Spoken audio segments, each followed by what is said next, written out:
Assalamualaikum warahmatullahi wabarakatuh.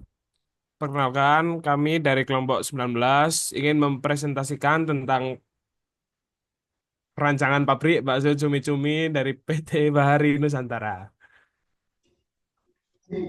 Anggota kami anggotakan.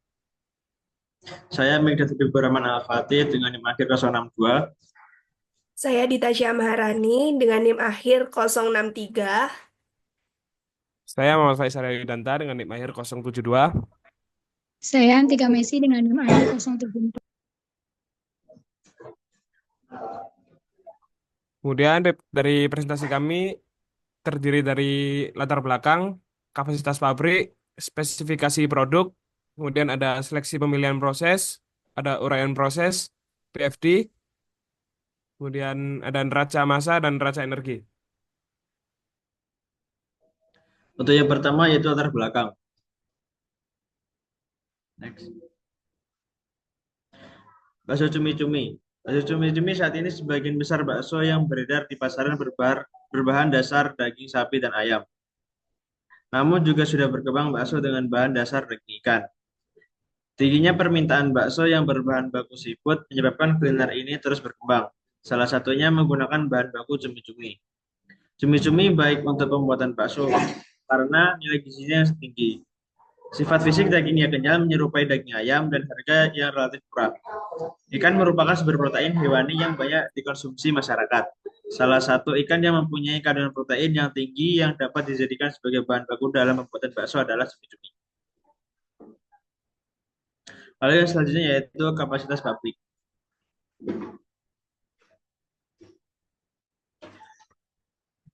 Tabel menunjukkan data yang cukup unik. Nilai ekspor untuk tahun 2019 hingga 2023 tercatat konsisten pada angka 5.321. Ini mengindikasikan bahwa selama periode tersebut tidak ada fluktuasi yang signifikan dalam total nilai ekspor.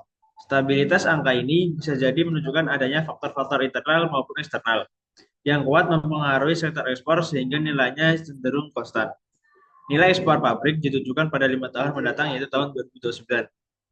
Berikut ada gambar kapasitas pabrik yang dapat dibuat pada 2029 adalah 12,48.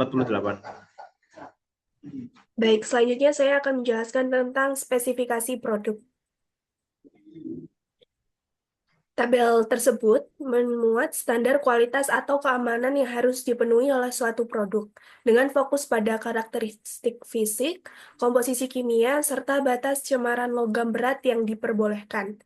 Tabel dan standar ini bertujuan untuk memastikan bahwa produk memenuhi kriteria mutu yang ditetapkan sebelum dikonsumsi atau digunakan oleh masyarakat. Next. Selanjutnya saya akan menjelaskan tentang seleksi pemilihan proses. Tabel pemilihan proses bakso cumi-cumi. Proses yang digunakan dalam pembuatan bakso cumi-cumi itu ada dua, yaitu pembuatan bakso cumi-cumi dengan penambahan karagenan dan pembuatan bakso cumi-cumi tanpa karagenan. Proses satu yaitu pembuatan bakso ikan tanpa karagenan menggunakan suhu perebusan 50-60 derajat Celcius dengan tujuan untuk mengeraskan kulit luar dan mematangkan bakso. Kekenyalan dari proses satu itu juga tergolong memiliki kekenyalan sedang karena masih menggunakan tepung tapioka pada umumnya. Dan proses 2 itu hampir sama dengan proses satu, hanya terdapat perbedaan pada penambahan karagenan agar lebih kenyal, dikarenakan adanya penambahan karagenan, sehingga memiliki beberapa parameter proses yang berbeda.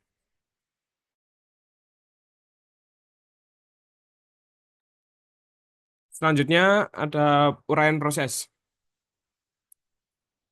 Berikut ini merupakan diagram alir output input. Yang pertama proses dimulai dengan penggunaan filet cumi sebagai bahan utama. Langkah pertama adalah pencucian filet cumi menggunakan konveyor yang melibatkan air untuk memastikan kebersihannya. Setelah itu, cumi mengalami proses penggilingan hingga menjadi adonan halus. Selanjutnya, bahan tambahan seperti bawang putih dan air dicampurkan ke dalam filet cumi yang sudah digiling. Tahap berikutnya adalah pencetakan bakso cumi menjadi bentuk bulat sesuai kebutuhan. Bakso yang telah dicetak kemudian direbus dalam air untuk memastikan kematangannya. Setelah direbus, bakso cumi diarahkan ke tahap packing menggunakan belt conveyor. Proses pengemasan dilakukan dengan alat vakum sealer untuk menjaga kualitas dan kesegaran produk. Terakhir, bakso cumi yang telah dikemas disimpan pada suhu -3 derajat Celcius agar tetap awet. Hasil akhirnya adalah bakso cumi dalam kemasan siap untuk dipasarkan atau dikonsumsi. Kemudian ada PFD atau proses flow diagram.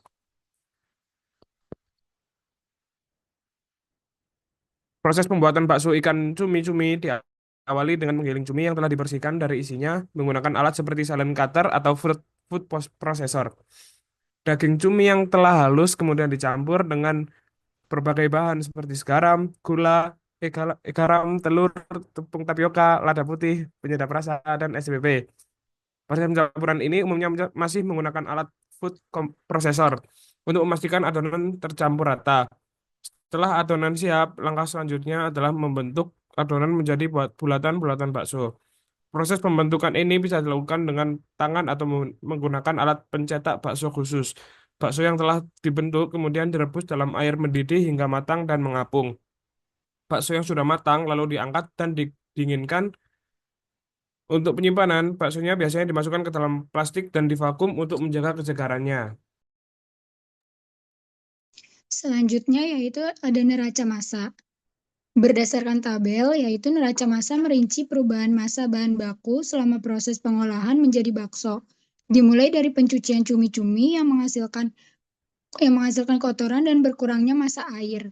Proses penggilingan menghasilkan filet cumi-cumi halus dan menghasilkan scrap. Pada tahap pencampuran, bahan seperti es batu, bumbu, dan tepung ditambahkan untuk membentuk adonan bakso. Proses pencetakan menghasilkan bakso dan sisa adonan yang rusak. Selama perebusan, terjadi penguapan air dan berkurangnya massa bakso. Terakhir, proses pembekuan menghasilkan bakso beku dengan massa akhir yang tercatat.